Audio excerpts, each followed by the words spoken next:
Now the clocks have changed. I couldn't wait to get out on the water after work. Now there's a little bit more sunshine. This was just before the clocks changed, so not very much time before that sunset, but plenty of nice breeze to get out in. So it felt silly not to go and enjoy it. So I thought I'd go out. I was supposed to go out with a friend of mine in his international canoe, but he had a few issues with his boat, unfortunately. I decided let's head out, see if I just, get a little bit of the rust off, just practice a few maneuvers, and also focus on trying to do some reaching, specifically trying to improve my technique from Christmas, because if you've watched the sail I did before Christmas and the Datchet Flyer, those windy reaches were definitely something that I didn't have the confidence to do, and painful experience, I think is the best way to summarize it. What I'm trying to do here is just focus on just getting the boat all nice and powered up, just trying to practice a few things. So I'm just going to walk through a couple of the things I was doing. Hopefully you'll find that useful and insightful, especially if you've just got a 600 or similar sort of skiff and you're trying to figure out how to get it going upwind nicely. So here I'm just going upwind. I've got the sail pretty flat, just playing the main just a little bit just to keep it flat. I'm not as low on the trapeze as I could be, and as the day progresses I definitely lower myself a little bit more, but as you can see here the boat's really nice and flat, but I'm pointing pretty nicely too. Annoyingly, this sail, the foot's pretty loose, and as you can see it's sort of flapping quite a lot, which is not great, to be honest, but what can you do? Now I'm thinking about going for a tack pretty soon. I didn't really have a course in my mind at this point of where I was going to go, but I wanted to try and practice my tacks in this sort of conditions where I can't quite step out. I really should sit on the rack here because that will help flatten the boat and then hook on, but if your trapeze hook's not quite low enough then you can't quite reach it and then it's a bit of a pain. So just a little technique thing I just need to get the hang of. Not a bad tack though in the great scheme of things, got the boat going quite nicely afterwards, but yeah, okay. So we're going along quite nicely here. Now I do get a bit distracted by trying to go for a nice broad reach and just take a gust when I get it, so again, don't really have a course set in mind, but if you enjoy watching 600 sailing, then this is obviously ideal for you. So going along quite nicely here, just trying to get the boat going nicely upwind, but not always easy.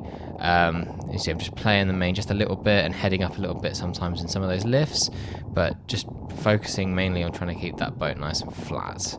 Again, you can see the sail's nice and flat on this side. There's very little depth to it, which is quite good for helping keep the boat nice and stable upwind, keeping it nice and flat.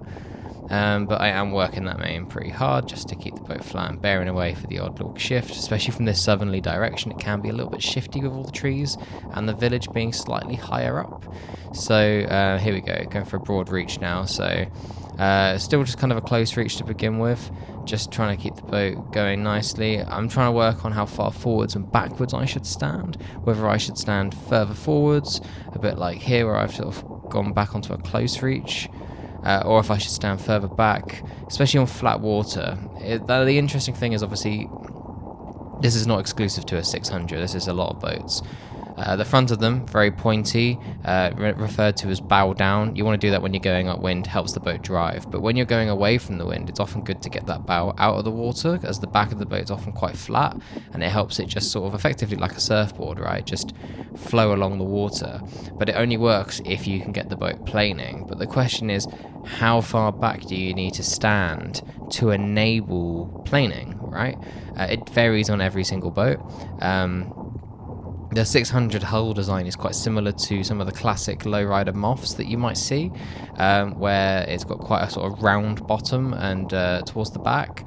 It doesn't have a chime, so it definitely can make it a little bit more unstable, something where I guess a smaller lowrider moth being much smaller rig is a little bit easier to maintain. So here I'm standing quite far back, and we can see from the waves that probably the bow up to just in front of the mast is not touching the water, but it's hard to gauge without having a camera like under the boat. Yeah, I probably need to stand about halfway. The key thing to remember is the more I bear away for these gusts, the more I let the sail out, the more the sail's trying to then push the bow down. So the reason to stand back in those scenarios is really to just sort of counterbalance. You're sort of moving with the sail, right? When you're going upwind, you want to stand as sort of opposite it as possible. But as you let it out, you need to move your weight backwards to counteract the fact that it's pushing the front of the boat down. It's the same reason why you do it in a laser, because as soon as you let that sail out, it's trying to push the nose down. So yeah, it's difficult trying to get the boat playing here. I'm definitely not as sort of comfortable on my feet yet, still just sort of getting myself warmed up. I think it's going quite nicely though. I mean, it's very gusty. It was about 10 to 20 knots, so at some point, so you just lose all the power, and you want to then get your weight forwards and get yourself higher on the trapeze, which is obviously not the easiest thing to do when you only got two hands. But because the issue is if you go forward while you're low, you'll probably unhook or fall, or like unhook if you end up sitting on the rack or whatever. But if you don't go forwards, the boat will just come to a dead stop as that planing hull at the back just sort of digs into the water and starts acting like a brake rather than actually surfing the waves. It'd be like sitting on a surfboard and just sitting right on the back corner. It'll just dig it in and the thing just won't go. Here we go. This is going quite nicely. So yeah, about halfway along the rack here on this sort of these conditions. And I've definitely found on these broad reaches, the lower I can get myself, mostly, even if I have to bend my knees, the more stable I feel. Now, it's more difficult if you're in these sort of up and down conditions where you've got to move yourself back forwards again, because, yeah, the problem is that then you risk unhooking, like I already said. But once you're lower, you feel just a lot more comfortable, a lot more stable, rather than, like, feeling like you're going to fall forwards on your face. Let's see if I can get this going one more time, and then I think we'll skip ahead to some other little bits of what I got up to in this session. So yeah, nice reach there, going off towards the activity centre, which is near the dam. So I'm getting close to running out of water here. So yeah, I think we'll have a look at some downwind now. Now, I did try to record myself talking, so I've muted the audio from the video. You can't really hear it at all. But I'm basically trying to walk through how to go downwind in a 600. You probably saw my recent video where I had a GoPro on my head. That definitely worked a lot better for capturing my voice. Not perfect, but a lot better. Let me know what you think of that, if you like the real-time commentary. I did find, though, for the hour or so I was sailing, I did just sort of stop talking after about 20 minutes. I just sort of gave up and was so focused on, because it got windier. Now, yeah, downwind in a 600 is all about getting your weight far forwards, and so I'm just trying to practice getting my weight forwards, jiving without getting that rack too much in the water, and trying to keep the boat stable on exit. Now, because you can't go dead downwind in a 600, because the shrouds are quite far back, it means you can't really get the main fully out, and so as a result, you sort of go down at a very broad reach, and as a result, this is fantastic for strategy, because it means if you can see a good bit of pressure, you have to decide, am I going left or right? There might be a good bit of pressure, there might be a good lift, so it's all very fun and games, and you can just pop these jibes in so quickly when you're confident. Now, because the boat is wobbly, it's also where you can really mess it up. The more jibes you do, especially once it's windy, the more likely you are going to fall in.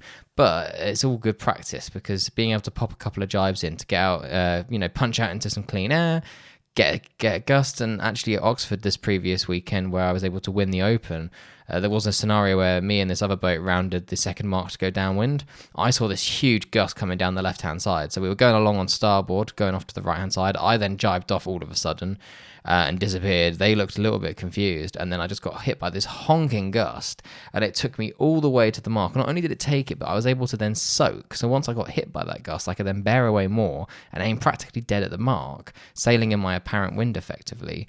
And because I was planing downwind. And as a result, I ended up being about 5 or 6 boat lengths ahead of this boat, despite the fact that we were side by side.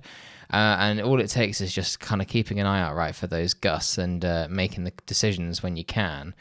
Now, it's a little bit annoying because on the light winds, the sail wants to you have to sort of have the sail a little bit sort of to leeward just to sort of stop it from falling on itself, whereas the lasers, right, they can sail to the lee, right, and have the lee sort of keep the sail open. But because it is fully battened, it does hold its shape.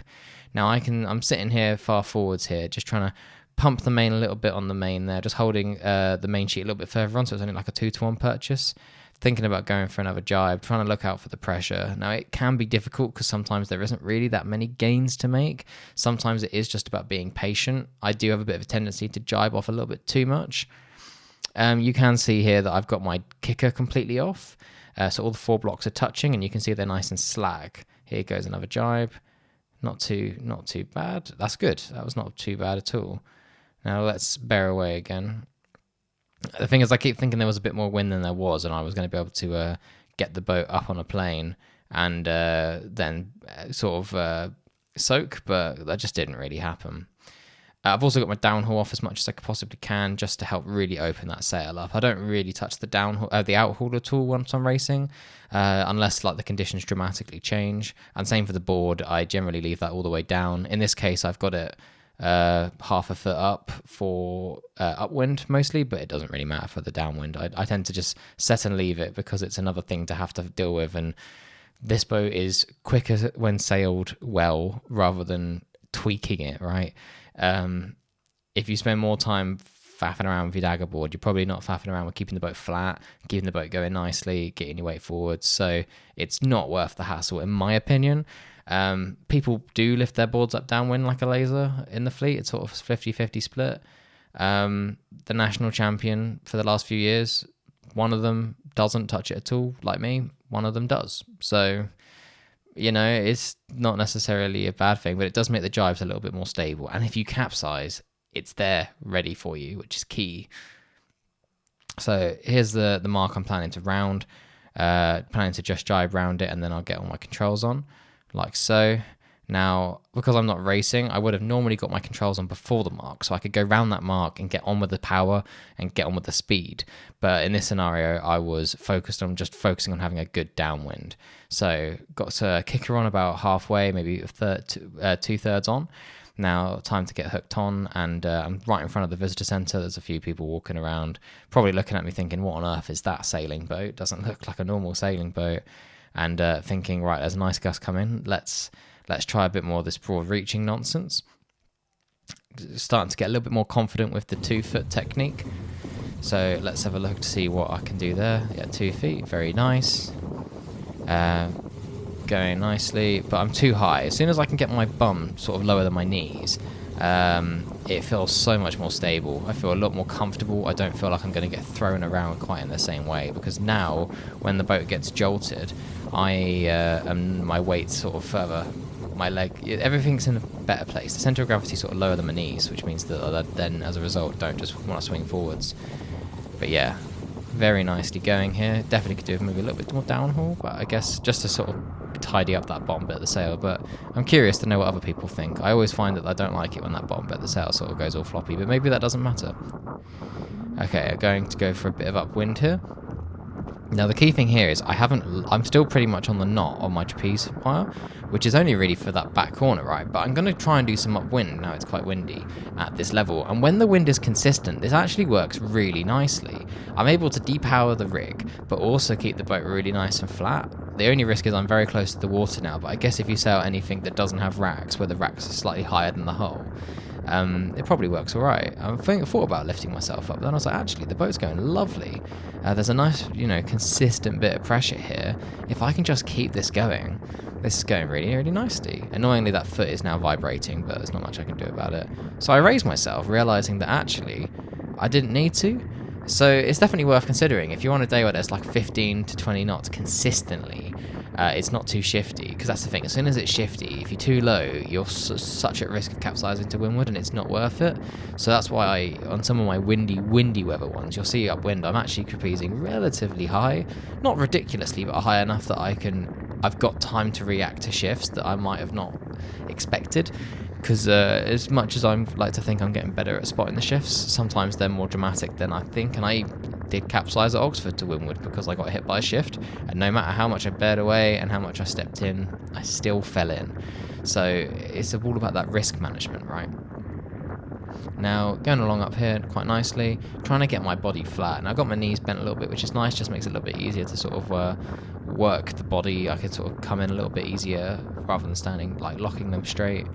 But you can see there's quite a lot of spray coming off the front of the boat. I mean, that is the beauty of a 600, is it will just drain out the back. But yeah, I'm just trying to keep the boat nice and flat. And because I'm low, it means the tail of my trapeze line adjuster is out of the way, so it makes playing this main significantly easier, because I haven't got this this extra bit of rope just getting in the way. Now, going along really nicely here. Yeah, I think this is good. I think the boat's pretty well set up. I was running, I want to say, my normal rake. I normally drop it down 1 pin and it's absolutely honking. I didn't think it was that windy because with it being an offshore breeze, it looks quite calm. And then you get out there and you're like, it's actually pretty breezy, and you definitely can't change the rake once you're on the water at a 600. Your mast will 100% fall off the mast step, which is not what you want. But yeah, going along nicely here, I think. Just playing that main nicely, just trying to get the boat going, but it's difficult because even though I'm low on the trapeze and I've got the boat depowered, lots of kicker, lots of cano, yeah, I'm sort of close reaching now, which is another good technique, is again trying to figure out when it's best to just go for a little, foot off a little bit, but then go for speed. Kind of what I'm doing here. Like, the boat is not block to block really, but I am just accelerating upwind. I'm very low on the trapeze. Everything's looking very, very good for me. Other than if I had better upper body strength, I could play that main a little bit harder. But I guess it'd be a lot easier if I didn't have to hold the rudder and I just had 2 hands and I could just go ham on it. But single-handed sailing for you. Maybe I'll try an RS600 one day and have a go at this whole cruise sheeting nonsense and see what I think of it. That would be good fun. If anyone's got an RS800 that you're looking for a crew, let me know. Big shift there. I think let's think about going. Yeah, that's the risk. I've been hit by a shift, but I was so close to the water. Again, I guess this is a normal problem for contender sailors, but maybe they don't trapeze super low either.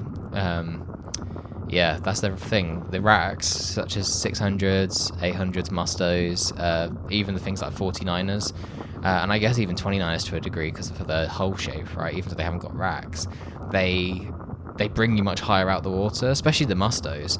The musto racks are really wide. They're sort of similar to the 600s wide racks. And so it means that, and they're also angled quite upwards. So if you look at anyone like standing on the back corner with the kite up, they're really quite high off the water, which I guess maybe makes it a bit easier when you get hit by a lull and there's now a longer time before you hit the water. Okay, I think this is going nicely. I know I'm about to put a tack in, so we'll have a watch of this tack that's going to come up, hit this mark that you can't quite see because of the sun, and then we'll have a look at some broad reaches I popped in right at the end of the session, just before deciding to head in. So here's the mark. I'm thinking let's get myself higher on the trapeze so it's a little bit easier to hook on. Let's I've stood on the main sheet. That's good.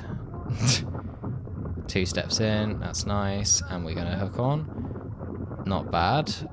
I kept the main sheet tension on much better than I thought it would. That wasn't a bad tack. That's pretty good. And get the speed back on. It was definitely a lot shiftier on this tack, but that was because we were going more towards the shore rather than sort of across from the shore, because it was sort of a southwesterly direction, whereas the shore over there is like dead south. But yeah, going quite nicely. I'm really high on the trapeze here on this side though, so maybe I could make my life a little bit easier and drop myself down. Let's have a look. Yeah. Oh, no, thinking about pulling some things on. Or without furring in. Let's see if I mean, the boat's going quite nicely. I don't really need to drop myself, but I could if I wanted to. But as you can see, the shifts do just, like, catch you off guard. I can see there was a nice gust there, but I mean, I could have predicted it was going to be a shift based on whereabouts the gust was. So here we go. Drop myself low. See how we go. Yeah. Going quite nicely upwind. And I found that if you can work the boat really hard like this off the start line, you can really create a lane for yourself. Then you can not take it easy for the rest of the race, but that first, minute off the start is so crucial to just get the boat speed going. It's what worked for me at Oxford. I just worked the boat like crazy just so I could get height and also get a lane, so that then when I had options to tack when I wanted, and I could just get myself a little bit further away from people. Once you're ahead, it's much easier to stay ahead, but getting ahead is the hard thing. Hit the line with lots of speed, and then also just work that main really hard, keep the boat beautifully flat. Okay, going for another broad reach. Ooh. But I think we'll skip ahead and have a look at some other bits. So see. Oh, hang on a minute. Getting the kicker off. Yeah, I'm trying to get better at taking some kicker off before I reach. Not tons, but just enough to, do something useful with it. Alright, we're back to doing some downwind. Hopefully this one will be a little bit smoother now I've warmed up. And the wind is a little bit windier. It definitely got windier during the session. So got the weight far forward, sitting just a little bit on the foredeck. The key thing is I'm staying on my feet. If the boat wobbles, it's a lot easier for me to react to that and keep it flat. If I sit down on the actual deck, as in the bit I stand on normally, where I'm standing now, it's much harder to move and react to any wobbles. And if you sit where the pro grip is, you're probably sat too far to the side. So definitely sitting on that foredeck is key. But you've got to be careful, because as soon as it picks up, you have the risk of the nose potentially nose diving a little bit. So just be prepared to then jump backwards. If you do get hit by a gust that tries to knock the boat over as well, you might need to move backwards and then sort of lean against the rack. So again, it's just about being able to react easily, which by being on your feet is a lot easier. You might also want to hook your trapeze wires out the way. As you can see, I haven't, but I can hook it to my shroud bait plate. I've got a little sort of pin that I can hook it on, just to hook it out the way. Very useful, I find, in the lighter weather where I'm really far forwards and I just can't get my tiller extension very easily near to me. But the risk is you then have to remember to unhook them. There's nothing worse than going upwind and then your leeward side's hooked on, and then when you go for attack, your trapeze is nowhere in sight. As you can see here, I'm going really dead downward. You can actually see from the burgee, it's sort of oscillating a bit as I keep getting hit by that apparent. I'm trying to soak it really nice and low. Once the boat has got that momentum, you can then start to really take it down. It's a bit like upwind. In a 600, if you just start immediately pointing, it won't cooperate. You have to go for speed first, then you can start bringing it up to a nice, sort of getting both tailtails flying nicely. I found a bit of pressure on the left, so I've gone for a jibe. That was a very nice, smooth jibe. Getting that weight nice and forwards, just pushing that boom out, just trying to get it far forwards. Thinking about going for another jibe. Using that centerboard case there just to stable myself a little bit, and then getting that weight far forwards again. I'm going to that same yellow mark that you can just see just next to the left of my hand. So I'm looking good for bearing, but if there is good pressure to be had by jibing off, then it's definitely worth doing. This time I'm starting to get the controls on just a little bit earlier, just so that I'm ready to hit the wire hard once I've done my final jibe. The thing I'm trying to get better at is it's quite a bit of a fiddle to pull the kicker on when you're this far forwards and in the boat. I do sort of pull it from the rack, but you can wobble yourself. I did capsize at the weekend doing this. Let's look at this one last jibe. Lovely. And then I can now get the main sheet, hook myself on, and get myself going. There we go, get a bit more kicker on. It's much easier to pull the kicker on when standing on the rack. So I try and get as much as I can on from the boat, but it's difficult because it takes time to get it armfuls on. Whereas I can pull like pretty much the whole thing on from the rack. I can literally stand on the rack, just do one big armful and just stretch my entire body length basically. So yeah, it's difficult because you want to not have it on too early because then it will slow you down. You lose all the power in the rig. But you want to be able to hit that mark rounding hard. So definitely that's something I want to work on this, especially when you've got other boats around you and you've got to focus on, not crashing into them. You can't just sail where you want to. You might even have to do a few jibes. Okay, we're going really nicely here. I've got myself nice and low on the wire. Yeah, this is looking very, very comfortable. Very civilized. Get myself a little bit lower if I can. I don't necessarily need to always sail on the knot, but I'm just trying to do it as much as possible in these training sessions, just so I can feel comfortable and I know what it's like. Because otherwise when I'm racing, I go, oh, I don't know, I've never been in that setting before. I don't know if I want that. Whereas in this scenario, you can see it's working really nicely for me. I'm able to keep the boat really nice and flat in these reaches without digging the back of the boat in too much. Lovely sunset. I'm definitely running out of daylight here, and water. As you can see, the shore is quite close. So hoik myself up a little bit as I headed up a little bit more to a bit more of a close reach now upwind. Okay, we're going quite nicely now, so just going for another little bit of upwind. Ooh. The key thing is just getting yourself comfortable. Once you're comfortable and everything's set up like you have, then you can really go for the speed, keep that, boat nice. The key thing is not doing too much. I can see I'm keeping the rudder really quite still in the middle, trying to do very little movements. I've got a bit of elastic around my rudder, which I find helps. It's also useful because if you let go of the rudder ever, it stops it from steering in places you don't want it to. But it's also good for downwind too, where you're just sitting really far forwards and you just need to, you're not really steering much. You just need the rudder to just stay in the middle and you're focusing on body movements and moving the boat around with your momentum. Not your momentum, but like you're steering it by leaning the boat right, trying to use minimal rudder movements. Yeah, there we go. It's looking nice. nice. Okay, I'm going to go for one. This is sort of my last part of the session. Decided to go for a really fast reach up by the water tower at Grafham. Really windy in this top corner. Get myself far back, get myself lower, get my bum lower than my knee. There we go. Can I go even lower? I can.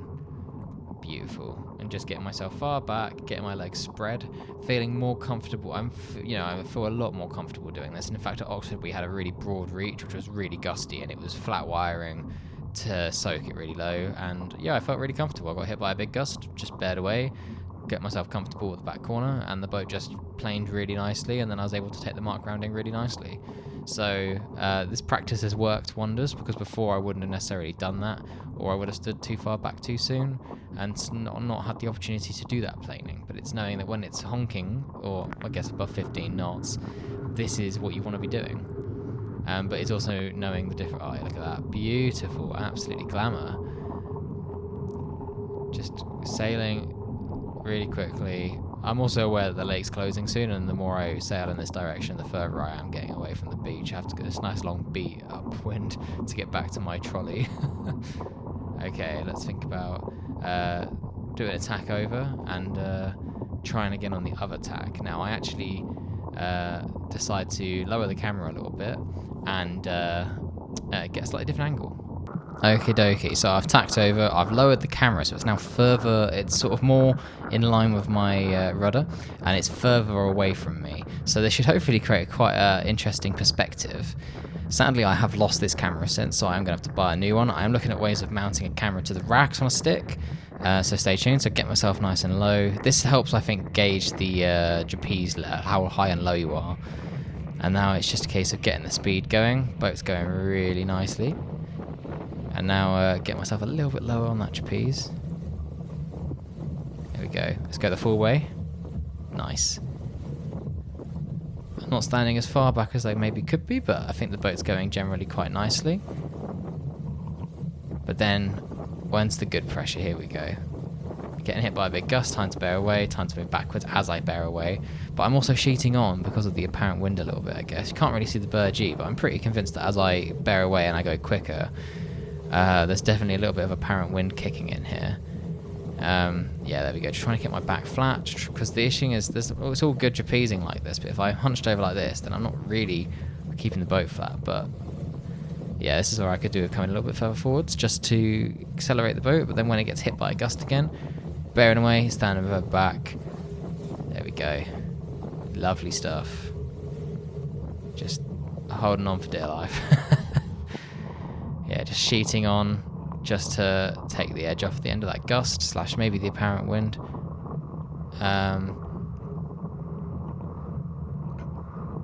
Very cool. Love it. And this is what 600 sailing is all about, is just going really quick in all directions, even downwind. I know people love to go, but there's no spinnaker. I still think it's a brilliant experience. I love it. I don't sit there and wish I had a spinnaker. I really like the downwind in a 600, and in a race, it's almost a break.